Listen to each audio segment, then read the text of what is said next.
আসসালামু আলাইকুম গাইস, আশা করি আপনারা সকলেই খুবই ভালো আছেন। আমরা অনেকেই ফটোল্যাব প্রিমিয়াম অ্যাপস দিয়ে আমাদের নর্মাল ছবিকে প্রিমিয়ামভাবে এডিট করতে পারতেছি না। আজকের এই ভিডিওটা দেখার পর থেকে ফটোল্যাব অ্যাপস দিয়ে যে ধরনের ফটো এডিটিংগুলো করা যায় সে ধরনের ফটো এডিটিং খুব সহজেই করতে পারবেন। আজকের এই ভিডিওতে আপনাদেরকে দেখাবো ফটোল্যাব অ্যাপসের মতো ফটো এডিটিং কিভাবে ফটোরুম অ্যাপস দিয়ে করবেন। এই ভিডিওটা দেখার পর থেকে আপনার নর্মাল ফটোকে প্রিমিয়ামভাবে খুব সহজভাবে এডিট করতে পারবেন।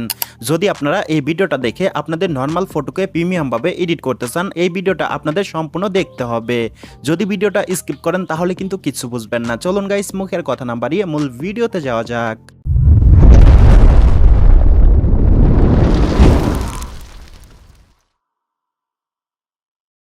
সো ওয়েল গাইস, চলুন আমরা দেখে নেই ফটোল্যাব অ্যাপসের মতো ফটো এডিটিং কিভাবে ফটোরুম অ্যাপস দিয়ে করব। সো ফার্স্ট অফ অল আপনাদের ফটোরুম প্রিমিয়াম অ্যাপসটির প্রয়োজন হবে। প্রিমিয়াম অ্যাপসটি আমার টেলিগ্রাম চ্যানেল থেকে আপনারা ডাউনলোড করে নিতে পারবেন। আমার এই ভিডিও ডিসক্রিপশন বক্সে টেলিগ্রাম চ্যানেলের লিঙ্ক দেওয়া আছে। আপনারা ডিসক্রিপশন বক্স চেক করে টেলিগ্রামে ক্লিক করে টেলিগ্রাম চ্যানেল থেকে প্রিমিয়াম অ্যাপসটি ডাউনলোড করে নেবেন। অ্যাপসটা ডাউনলোড করে নেওয়ার পর আপনারা সরাসরি অ্যাপসে একটা ক্লিক করবেন। আমি অ্যাপসে একটা ক্লিক করলাম। অ্যাপসে ক্লিক করার পর আমাদের সামনে এরকম একটা পেজ ওপেন হবে। এখন আমরা এই যে উপরে কিছু টুলস দেখতে পারতাছি, এখানে দেখতে পারতাছি রিমুভ ব্যাকগ্রাউন্ড। এই অপশনটা দিয়ে আমাদের ছবির ব্যাকগ্রাউন্ড আমরা রিমুভ করতে পারবো। তারপর এই যে এখানে এআই ব্যাকগ্রাউন্ড দেখতে পারতাছি, এআই ব্যাকগ্রাউন্ড দিয়ে আমাদের ছবির ব্যাকগ্রাউন্ড আমরা চেঞ্জ করতে পারবো। তারপর এই যে এখানেও আমরা কিছু অপশন দেখতে পারতাছি, এখান থেকে আমাদের ছবির পিছনে আমরা হোয়াইট ব্যাকগ্রাউন্ড, ব্লার ব্যাকগ্রাউন্ড এইসব ব্যাকগ্রাউন্ড অ্যাড করতে পারবো। তারপর এই যে এখানে আমরা কিছু ইফেক্ট দেখতে পারতাছি, এই ইফেক্টগুলো দিয়ে আমরা আমাদের ছবির ব্যাকগ্রাউন্ড ব্লার করতে পারবো। তারপর আমরা এই যে নিচের দিক আরো অসংখ্য ইফেক্ট পেয়ে যাব। এই ইফেক্টগুলো দিয়ে আমরা আমাদের ছবিকে হাই কোয়ালিটি ভাবে এডিট করতে পারবো। আমি যেহেতু আপনাদেরকে দেখিয়ে দিব ফটোল্যাব অ্যাপস এর মতো কিভাবে ফটো এডিট করবেন, কিভাবে আপনি ফটোল্যাব অ্যাপস এর মতো ব্যাকগ্রাউন্ড চেঞ্জ করবেন, ফটোটাকে হাই কোয়ালিটি ভাবে এডিট করবেন। চলুন আমরা এই প্রসেসটা দেখে নিই। ফার্স্ট অফ অল আমরা আমাদের যে ছবিটাকে প্রিমিয়াম ভাবে এডিট করতে চাচ্ছি সেই ছবিটা ইনপুট করতে হবে। ইনপুট করার জন্য এই যে নিচের দিকে আমরা দেখতে পারতাছি স্টার্ট ফ্রম ফটো, এর উপরে একটা ক্লিক করব। আমি একটা ক্লিক করলাম। ক্লিক করার পর আমরা এই যে এখানে দেখতে পারতেছি গ্যালারি, এই গ্যালারিতে একটা ক্লিক করব। আমি একটা ক্লিক করলাম। গ্যালারিতে আসার পর আমাদের গ্যালারিতে যতগুলো ছবি আছে সবগুলো ছবি এখানে শো করবে। এখন আমরা আমাদের যে নর্মাল ছবিকে প্রিমিয়াম ভাবে এডিট করতে চাচ্ছি, আমরা সেই ছবির উপর একটা ক্লিক করব। আমি আমার ছবির উপর একটা ক্লিক করলাম। ছবির উপরে ক্লিক করার সাথে সাথে আমাদের সামনে একটু লোডিং হবে, আমাদের একটু ওয়েট করতে হবে। একটু ওয়েট করার সাথে সাথে ছবির ব্যাকগ্রাউন্ডটা রিমুভ হয়ে আমাদেরকে এই পেজে নিয়ে আসবে। এই পেজে আসার পর আমাদের সামনে এরকম কিছু অপশন শো করবে। এখন আমরা এই যে নিচের দিক দেখতে পারতাছি অরিজিনাল মোশন ব্লার, এই অপশনগুলো দিয়ে আমাদের ছবির ব্যাকগ্রাউন্ড আমরা ব্লার করে নিতে পারবো। তারপর এই যে এখানে আমরা দেখতে পারতাছি হোয়াইট ব্ল্যাক, এই অপশনগুলো দিয়ে আমাদের ছবিতে আমরা হোয়াইট ব্যাকগ্রাউন্ড বা ব্ল্যাক ব্যাকগ্রাউন্ড অ্যাড করে নিতে পারবো। আমি আপনাদেরকে দেখিয়ে দিব আপনাদের ছবিতে আপনারা আপনাদের ইচ্ছে মতো ব্যাকগ্রাউন্ড কিভাবে অ্যাড করবেন। ইচ্ছে মতো ব্যাকগ্রাউন্ড অ্যাড করার জন্য এই যে এখানে আপনারা এআই ব্যাকগ্রাউন্ড দেখতে পারতেছেন, আপনাদের ওখানে ইনস্ট্যান্ট ব্যাকগ্রাউন্ড লেখা থাকতে পারে, আমার এখানে এআই ব্যাকগ্রাউন্ড দেখাচ্ছে। আমি এআই ব্যাকগ্রাউন্ডে একটা ক্লিক করব, আপনারা একটা ক্লিক করবেন। এআই ব্যাকগ্রাউন্ডে ক্লিক করার সাথে সাথে আমাদের সামনে এরকম একটা পেজ ওপেন হবে। দেখতে পারতেছেন ছবির পিছনে কিন্তু অটোমেটিক ব্যাকগ্রাউন্ডগুলো অ্যাড হয়ে যাচ্ছে। তারপর আমরা যদি একটু উপরের দিক তুলি, তোলার পর এই যে এখানেও আমরা অসংখ্য অপশন পেয়ে যাব। আমরা এই যে এখানে সানসেট দেখতে পারতেছি, আমি যদি সানসেটে একটা ক্লিক করি, সানসেটে ক্লিক করার সাথে সাথে ছবির পিছনে কিন্তু সানসেট ব্যাকগ্রাউন্ডগুলো অ্যাড হয়ে গেছে, দেখতে পারতেছেন।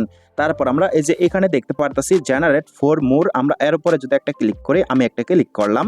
ক্লিক করার সাথে সাথে একটু লোডিং হবে, লোডিং হওয়ার পর কিন্তু আবারও 4টা ছবির পিছনে অটোমেটিক ব্যাকগ্রাউন্ড অ্যাড হয়ে যাবে। দেখতে পারতেছেন আবারও কিন্তু 4টা ছবির পিছনে ব্যাকগ্রাউন্ড অ্যাড হয়ে গেছে। এভাবে আপনারা আপনাদের ছবির পিছনে আনলিমিটেড ব্যাকগ্রাউন্ড অ্যাড করে নিতে পারবেন।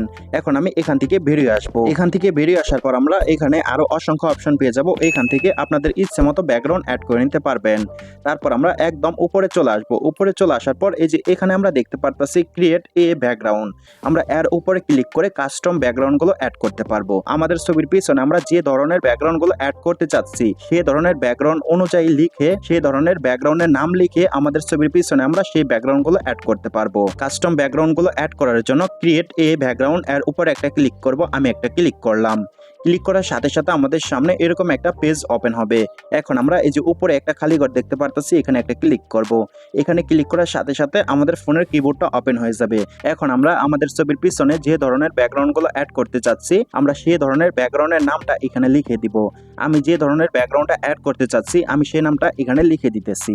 সো দেখতে পারতেছেন আমি এখানে লিখে দিয়েছি সানসেট ন্যাচারাল ব্লার ব্যাকগ্রাউন্ড। লেখার পর আমরা এই যে নিচের দিক ডিটেলস দেখতে পারতেছি, আপনারা চাইলে এখানে কিছু লিখে নিতে পারেন। এখানে এখানে না লিখলেও হবে। তারপর আপনারা এই যে নিচের দিক দেখতে পারতেছেন জেনারেট ইমেজ, এখানে একটা ক্লিক করবেন। আমি একটা ক্লিক করলাম। এখানে ক্লিক করার সাথে সাথে আমাদের সামনে একটু লোডিং হবে। একটু লোডিং হওয়ার সাথে সাথে দেখতে পারবেন আমরা যে লেখাটা লিখছি সেই লেখা অনুযায়ী কিন্তু ছবির পিছনে ব্যাকগ্রাউন্ডগুলো অ্যাড হয়ে গেছে।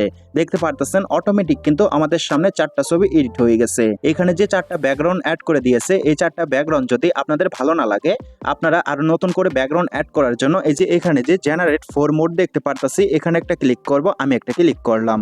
এখানে ক্লিক করার সাথে সাথে আরেকটু লোডিং হবে, আরেকটু ওয়েট করার সাথে সাথে দেখতে পারবেন ছবির পিছনে আবারও 4টা ব্যাকগ্রাউন্ড অ্যাড হয়ে গেছে। এইভাবে আপনারা এখান থেকে আনলিমিটেড ব্যাকগ্রাউন্ড অ্যাড করে নিতে পারবেন। এখন আমি আবারও জেনারেট 4 মোডে একটা ক্লিক করলাম।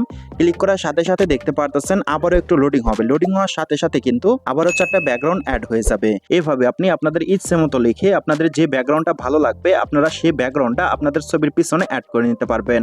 এখন আমি এখান থেকে যে কোনো একটা ছবির উপরে ক্লিক করলাম। একটু লোডিং হওয়ার পর আমাদের সামনে এরকম কিছু অপশন শো করবে।